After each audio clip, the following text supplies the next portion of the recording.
Ang sakit. Rocky's Secret Files. Rocky's Secret Files. With Titan Jello. Rocky's Secret Files. Rocky's Secret Files. Secret Files.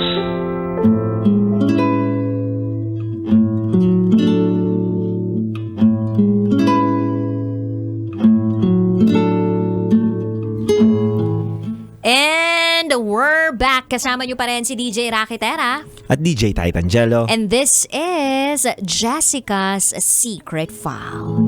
Si Jessica na nagbibigay ng pera sa kanyang boyfriend, pero nalaman niya na ipinambabayad lang pala ng kanyang boyfriend ang naibibigay niyang pera sa mga lalaki for sex. So, ipinambabayad yung ibinibigay sa kanya. Kawawa, OMG. no? Sugar mommy talaga yung dating. Tapos ngayon, nakakulong pa itong boyfriend niya. At aminado naman siya, dude, na wala raw siya sa tamang pag-iisip para magdesisyon kung itutuloy niya pa ba, kung worth it pa ba, kung okay pa ba ang lahat. Wala sa tamang pag-iisip. Palagay mo? Hindi. Dapat bilang ikaw, kontrolado mo kung paano ka magmahal. What do you mean? Kasi ako paniniwala ko, ang pagmamahal kasi walang halaga. Katumbas na halaga ng isang bagay, pera, o ano man ang kaya mong ibigay. Para sa akin, kapag nagmamahal ka kahit wala kang ibigay, basta totoo yung intention mo na magmahal at buo talaga. Kahit hindi ka magbigay, kaya niyang ibalik din yung pagmamahal niya para sa'yo. Pero kapag dumidepende lang ang tao sa'yo, na naibibigay ka, kaya kanya minamahal, tingin ko dun nagkakaroon ng Problema. Paano kung wala ka na maibibigay? Paano kung wala na akong kayang i-provide sa'yo? Wala na pala yung love. Totoo naman yan. Depende Depende yan sa kung paano nyo binuo yung pagmamahalan ninyo, paano nyo kinilala yung isa't isa, o paano ka nasanay sa kanya. Diba? Pero ang ultimate kind of love, dude, yung pinakamataas na form of love, ito ay dinescribe ng isang pare sa isang homily na hindi ko makakalimutan kasi Love Radio anniversary yun. Few years ago. Sabi niya, ang love daw ay hindi transactional. Tama. So meaning, hindi ito dapat hindi mo dapat sabihin yung mahal kita kasi ito yung ibinibigay mo sa akin. Tama. O hindi mo rin daw pwedeng sabihin yung mahal kita kung ito ang gagawin mo para sa akin. Ang ibig sabihin nun, love is also unconditional. Tama. So, hindi siya transactional, hindi rin siya with a condition. Tama. But you just love a person as it is. And as he is and she is. Yun lang. Kaya lang nangyari kasi sa panahon ngayon, aminin na natin, may mga pangangailangan kasi tayo. Tama. Na kailangan nating mapunan. Na minsan, ibang tao yung pumupuno. At sa sitwasyon ng ating sender na si Jessica, nakakalungkot lang na ultimo yung physical needs niya, hindi lang din napupuno. Imaginein mo, dude, 2 to 3 years, never been kissed, never been touched by Roger. Meron bang lalaki? Or sabihin na natin, kumbaga ito lang tumatakbo sa isip ko habang binabasa ko yung storya. Meron bang babaeng papayag talaga na hindi man lang siya nahalikan o hindi man lang siya mayakap ng lalaki? Ibig sabihin, kahit wala talaga ibigay itong si Roger sa kanya, mahal niya pa rin. Pero at the back of my mind, naisip ko pa din, pagmamahal ba yun or obsession na yun? Ganda ng sinabi mo na yan. Pwedeng obsession na rin, no? Pwede rin sabihin natin na sobra talaga siya magmahal. Na kahit wala siyang nakukuwang kapalit dun sa mga binibigay niya at pagpamahal niya, ay mahal niya pa rin yung tao. May mga ganun. Ang word niya na sinabi sa atin, naaawa siya. Pero hanggang kailan, di ka rin ba Hindi yun naaawa love. sa sarili mo? Kung naaawa ka, hindi yun love. O ano yun? Wala yun. Awa lang yun. Mhm. Kasi ako naniniwala ako dun eh. Kapag mahal mo ang isang tao, hindi mo masasabi sa bibig mo na naaawa kasi ako kaya ako to ginagawa eh. Hindi yun love. Naawa ka lang. Mahal ko kasi yung tao na yan, kaya kahit hindi kami nagkakaintindihan, kahit sa pinakamagulong sitwasyon, handa ko pa rin siyang piliin. Dapat ganun. Pero dude, alam mo, ito na-realize ko lang. Ito, kanina lang. Ang galing mo talaga. Na-realize ko lang kasi Oo. kanina lang, habang nagsalita ka, and habang ina-assess ko din yung kung paano talaga nagmamahal yung mga tao Yes. in general. Minsan kasi, sinasabi natin na awa tayo sa isang tao, pero yung ginagawa naman natin ay hindi na nangangahulugan na naaawa Awa lang tayo. tayo. So, hindi nagmamatch na naaawa ka lang dun sa lahat ng ginagawa mo. Kasi Yes. yung ginagawa mo, sobrang More than. unconditional na hindi na talaga tugma dun sa awa mo. Galing. So, yung ibang mga tao na nagsasabi na awa lang kasi ako eh. Hindi, kaya ka nagsistay kasi mahal na mahal mo. Diba? Galing, no? Oo, may ganun Agree ako dun.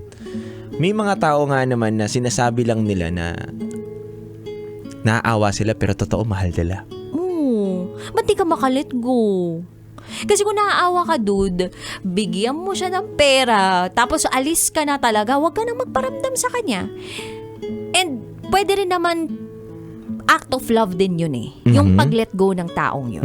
Kasi dude, kapag nilet go mo ang isang taong hindi mo na kontrolado, ang mangyayari dyan is that matututo din siya on his own. Tama. At hanggat meron siyang naaangklahan, Tama. at hanggat meron siyang nahihita sa'yo, nakukuha sa'yo, nabibigay mo yung pangangailangan niya, sa paningin niya at ang lalabas sa bibig niya, mahal ka niya. Kahit ang totoo, kailangan ka lang niya pero hindi ka niya mahal. Sa akin naman, para sa akin, kung alam mo talaga na mahal mo isang tao, wag mong sasabihin na naaawa ka. Sabihin mo talagang mahal mo siya. Dapat panindigan mo yun. Kasi tulad nga ng sinabi mo, kung more than dun sa pag-awa nga na dapat nilet go mo na, binigyan mo ng pera, pinaalis mo na, yun yung awa. Pero yung para sustentuhan mo pa rin siya dun, sinusuportahan mo pa rin siya, pagmamahal niya, dapat tanggapin mo yun. Sabihin mo yun sa sarili mo at sabihin mo at tanggapin mo sa sarili mo yun na hindi ka naaawa. Nagpapakatanga ka na. Wow! Dahil sa pag-ibig. 80-80 dahil sa pag-ibig. Hindi. Totoo yun, Ang mahal na ng gas ngayon, tapos ilulustay mo dun sa hindi ko naman talaga. I mean, hello, parang walang return of investment. Ayaw naman nating maging, sabihin natin judger, or ayaw naman natin maging ipokrito. Ayaw din naman natin na magtunog mayabang o bukang pera dito. Pero reality check tayo.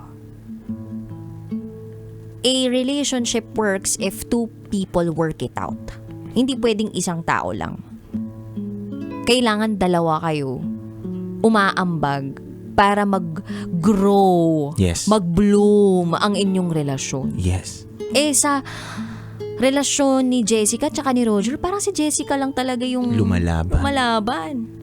Si Roger naman nakikipaglaban, pero dun sa kulungan nga lang, di ba? I mean, nakikipaglaban siguro siya sa mga thoughts niya, ganyan, sa sarili niya. Hindi ko sigurado kung kanino pa siya nakikipaglaban, pero wala eh. It's either you let go of that person or you stay with that person.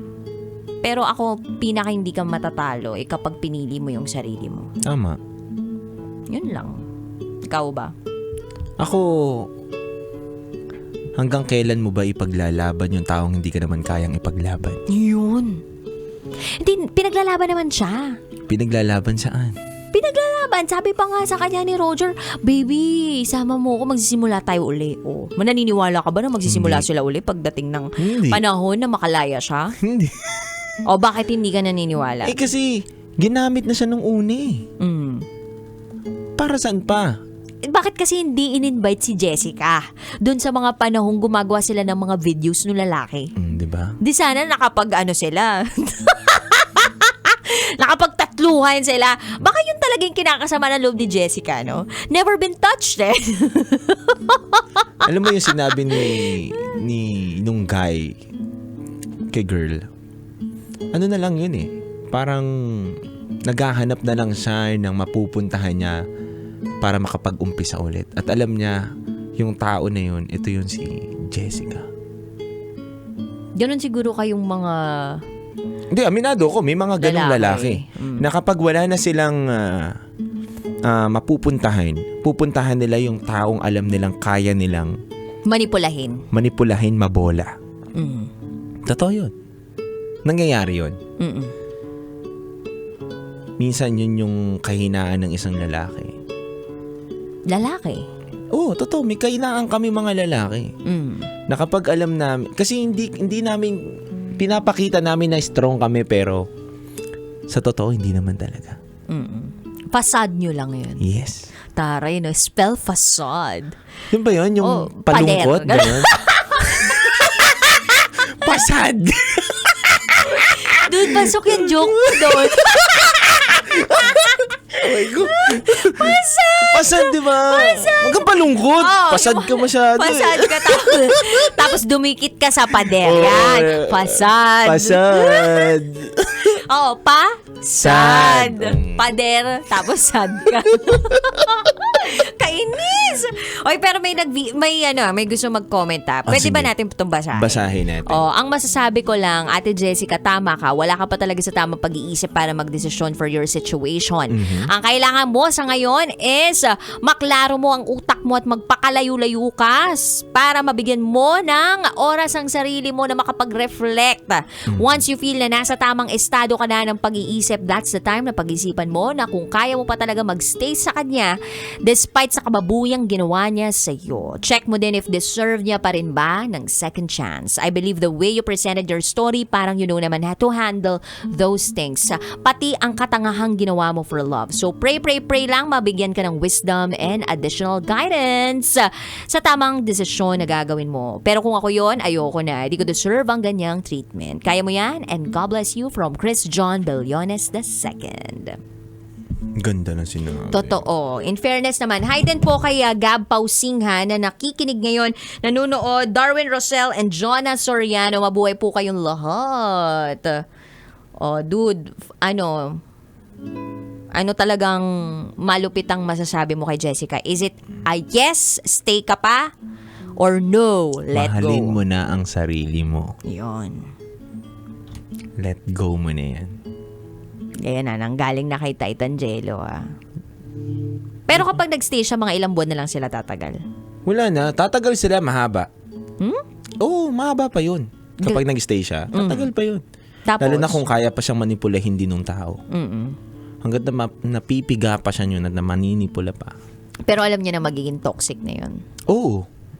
Wala na yun. Nakakabaliw yung ganung relasyon, no? Kumbaga mapapatanong ka sa sarili mo, nasa tamang pag-iisip pa ba ako? Yung araw-araw kina-question mo na yung sarili mo. Kung worth it ka ba, kung maganda ka ba, kung may magkakagusto pa ba sa'yo, lahat na, papasok na yan. Ay nako.